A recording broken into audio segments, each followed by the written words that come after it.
Welcome to Ashfutun Land. एक गांव में करीम नाम का कसाई रहता था। वो रोज़ाना गोश्त बेचता, लेकिन एक बात बहुत गलत करता। वो गोश्त में पानी डालकर वज़न बढ़ा देता ताकि ज़्यादा पैसे कमा सके। लोग समझते कि वो अच्छा और ईमानदार आदमी है, मगर वो धोखा दे रहा था। एक दिन गांव में एक नेक दिल बुजुर्ग आए। इन्होंने सब्जी, दूध और गोश्त खरीदने के लिए बाजार का चक्कर लगाया।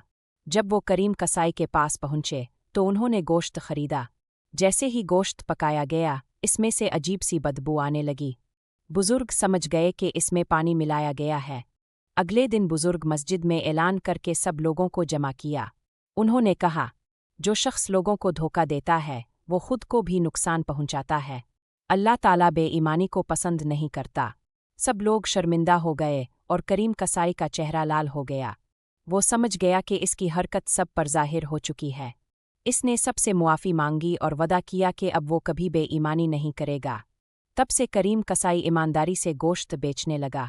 लोग इस पर दोबारा भरोसा करने लगे और अल्लाह ने भी इसके रिस्क में बरकत डाल दी। जो दूसरों को धोखा देता है, आखिर में खुद ही नुकसान अलिफाटेता है। सच्चाई और ईमानदारी हमेशा कामयाबी की कुंजी है।